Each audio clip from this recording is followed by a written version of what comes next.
Dios les bendiga, hermanos. Un saludo muy especial en el nombre del Señor Jesús. Un saludo para el hermano Isaac, pastor de la congregación, a su esposa, la hermana Neris. También saludo a sus hijas, Andrea y a Nicole. Un saludo para todos los hermanos de la congregación de Soledad Central y a todas las personas que están visitando en esta hora la iglesia, están presentes en este culto misionero. Les saludo en el nombre del Señor Jesús. Bueno, también quiero saludar al pastor asistente, al hermano William Armando. Para todos, hermanos, un saludo desde Tegucigalpa, capital de Honduras, donde estamos sirviendo al Señor. Ya estamos llegando a los 9 años de haber llegado a este país centroamericano, donde hemos visto la mano del Señor obrando de una manera muy especial.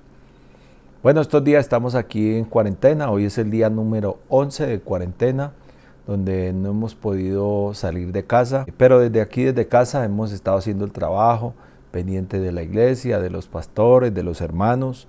Y todas las noches tenemos un culto a las 7 de la noche que va enfocado especialmente a la iglesia aquí en Honduras.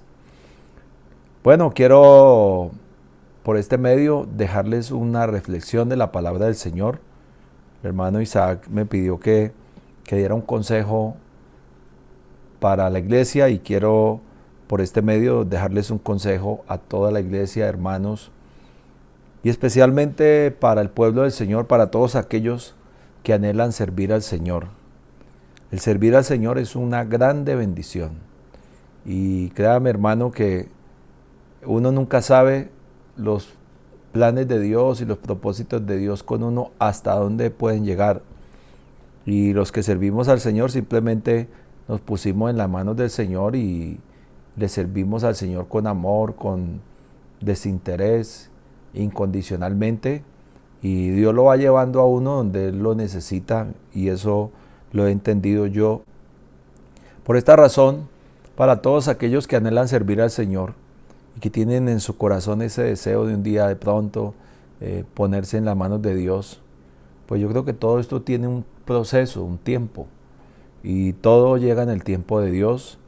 Lo más importante es que nosotros pasemos por el proceso y no nos saltemos los pasos que debemos de dar para siempre estar dentro de los propósitos de Dios. Y quiero primero que nosotros recordemos, tengamos en cuenta que servir a Dios hay que hacerlo con gratitud. De eso quiero hablar en esta hora. Y para esta reflexión voy a leer en Hebreos capítulo 12, versículo 28,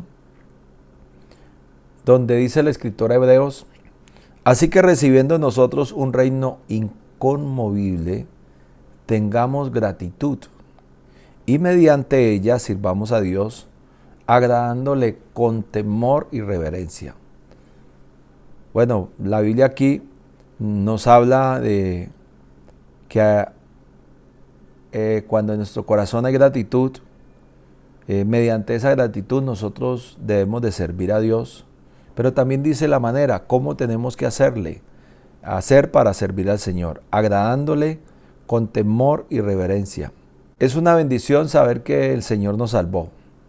Y nos salvó porque Él tiene un propósito. Dios es un Dios de propósitos. La vida suya, hermano, hermana que está en la iglesia, es porque Dios tiene un propósito. El apóstol Pedro dice que somos un pueblo adquirido por Dios. ¿Para qué? Hay una razón. ¿Para qué nos salvó? Para que anunciemos las virtudes de aquel que nos llamó de las tinieblas a su luz admirable. Entonces, los que estamos en la iglesia y que hacemos parte del pueblo del Señor, pues es porque Dios tiene un propósito, y si uno se pone en las manos de Dios, Dios a su debido tiempo nos va mostrando cuál es el propósito para el cual nos ha llamado. Y yo quiero que nosotros no olvidemos de que debemos de servirle al Señor con gratitud en nuestros corazones. Ese agradecimiento que hay en nuestras vidas por la obra tan grande que el Señor hizo en nosotros. Si nosotros meditáramos quiénes éramos nosotros antes y quiénes somos ahora, yo creo que eso no se nos puede olvidar, porque el olvidar esto hace que nosotros seamos todo lo contrario a agradecidos, que seamos desagradecidos. Y cuando una persona tiene un encuentro genuino con el Señor Jesús, en su vida hay agradecimiento y nace en el corazón ese deseo de servirle al Señor, ese deseo como de ser útil para el Señor. Y cuando uno le sirve al Señor, uno se da cuenta que servir al Señor es un gran privilegio, que es una grande bendición, que el Señor nos pone en su iglesia, nos salva a nosotros, nos pone su espíritu, y entonces en nuestra vida hay agradecimiento, porque al mirar lo que éramos antes y lo que somos ahora, yo creo que eso es lo que nos hace a nosotros ser muy agradecidos con Dios para servirle. Pero el hecho de que estemos en la iglesia no quiere decir que nosotros hagamos las cosas como nosotros pensamos o queremos, porque la vida nuestra está en las manos de Dios y el Señor nos ha escogido a nosotros para que seamos sus instrumentos. Y eso es lo que somos nosotros, solamente instrumentos en las manos de Dios. Así como el carpintero que tiene diferentes herramientas en su taller y todas le son útiles. No hay herramienta que el carpintero tenga y diga, esta herramienta no la necesito. Él las va usando en la medida que va haciendo una obra, va usando diferentes herramientas. Así somos nosotros en las manos de Dios. Cuando yo pongo mi vida en las manos de Dios, lo único que yo tengo que decirle al Señor, Señor, heme aquí, Señor, estoy dispuesto a servirte. ¿Qué quieres tú que yo haga? Y créame, hermano, que Dios a su debido tiempo nos va mostrando cuál es el propósito para el cual nosotros estamos en la iglesia. El maestro por excelencia se llama Jesús. Y Él quiere usarnos de una manera especial. Pero nunca se nos puede olvidar que en todo lo que hagamos, aquí la gloria es única y exclusiva del Señor. Cuando Dios llamó a Saulo de Tarso, que era un hombre reconocido en su tiempo, un hombre que era un intelectual en su tiempo, el Señor lo llamó porque tenía un propósito con él. Y cuando el Señor le dice a Ananías que fuera y buscara a Saulo de Tarso, Ananías le dijo, Señor, pero yo he oído muchos males que este hombre ha hecho a tus santos en Jerusalén. Y el Señor le dice a Ananías, Ananías, no te preocupes, ve porque instrumento escogido me es este, para llevar mi nombre presencia de los gentiles y de los reyes, y le mostraré cuánto es necesario padecer por mi nombre. Un hombre perseguidor de la iglesia y ahora termina siendo perseguido por otros. Pero vemos en la vida de Pablo un hombre que entendió el valor de este llamamiento. Un hombre agradecido con Dios, que a pesar de las dificultades que muchas veces le tocó enfrentar, situaciones difíciles, pero nunca olvidó que ese llamamiento se lo hizo el Señor y que el Señor cambió su vida, cambió su corazón, que es algo que nosotros no podemos olvidarnos, porque cuando una persona, empieza a olvidar esto, es cuando empieza a retroceder en la vida cristiana, ya pierde ese ánimo para servir a Dios. Pero cuando uno mantiene ese fervor, esa pasión no se apaga en nuestra vida, siempre estaremos nosotros buscando qué hacer para nuestro Dios. Estaba mirando la vida de los primeros apóstoles. Todos vemos en el libro de los Hechos cómo los discípulos comenzaron a ir por todo lugar a predicar la palabra, y en todo lugar la gente los rechazaba, la gente muchas veces no los aceptaba a ellos, muchas veces fueron hasta azotados por causa de la predicación del Evangelio, pero en su corazón había algo tan grande, algo tan fuerte dentro de ellos, que a ellos no les importaba pasar por adversidades. Y la palabra de Dios dice que ellos iban por todo lugar predicando la palabra y a pesar de las adversidades hacían la labor. Por ejemplo, cuando salieron ellos en el libro de Hechos capítulo 5, verso 41, que dice la Biblia que salieron del concilio después de haber sido azotados. Dice la Biblia que ellos salieron gozosos de haber sido tenidos por dignos de padecer afrenta por causa del nombre. Cuando Jesús se iba a ascender al cielo, el Señor Jesús le habló a Pedro y le hizo unas preguntas. Pedro, ¿me amas? Y le dijo, ¿me amas más que estos? Señalando tal vez a los demás y a todos los que allí estaban. Pero el Señor le dijo, Pedro le contestó, sí Señor, tú sabes que te amo.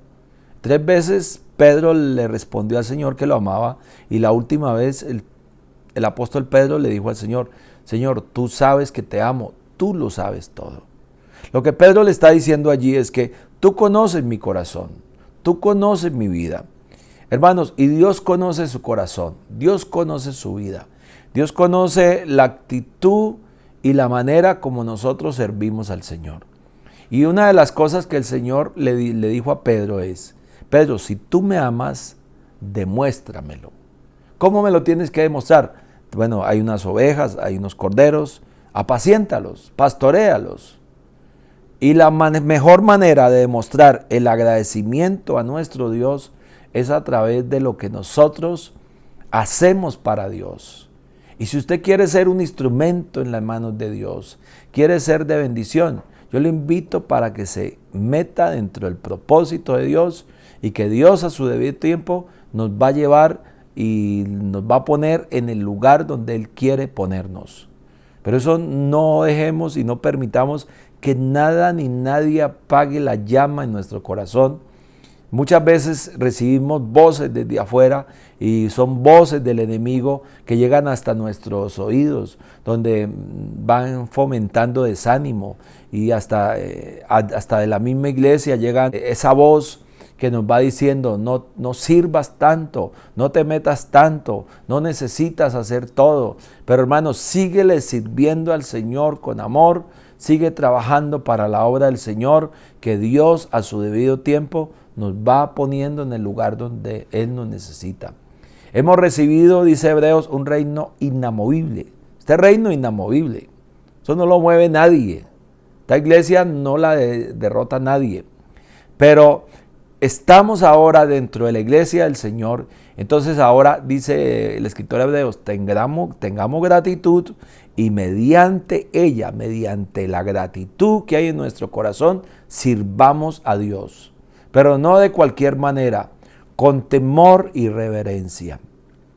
Así que hermanos, quiero animarles a todos para que sigan sirviendo al Señor con mucho amor, motivemos a otros que de pronto no quieren servir al Señor para que juntos, de la mano del Señor, trabajemos unidos en beneficio de la obra del Señor y trabajemos al lado del hombre de Dios, al lado del pastor, el hombre que Dios ha puesto en la congregación a administrar la iglesia. Todo esto traerá bendición a nuestras vidas. Quiero pedirles a todos para terminar pues sus oraciones. Recuerden orar por nosotros, la familia misionera aquí en Honduras, por mi esposa Marianet Álvarez, mis hijos Keila Melissa, Esteban David. Les pido sus oraciones también por la iglesia. Estamos preocupados, mas no desesperados, preocupados pero confiados de que el Señor nos va a ayudar y nos va a proveer para suplir las necesidades que tenemos, ya que los grupos de la iglesia son pequeños y no nos hemos podido reunir, los pastores no han colectado ofrenda, no han colectado diezmos y cada mes tenemos un compromiso alto de pago de alquileres. Pero el Dios que tenemos nosotros es el dueño de la iglesia. Y eso le he dicho yo al Señor, Señor, tú eres el dueño de la iglesia. Un abrazo para todos, hermanos, desde Tegucigalpa, capital de Honduras. Un saludo y un abrazo para el hermano Isaac. Aquí les recuerda mucho a ellos, les aprecia mucho a ellos aquí en Honduras. Dios les bendiga a todos, hermanos. Un saludo, un abrazo desde Honduras.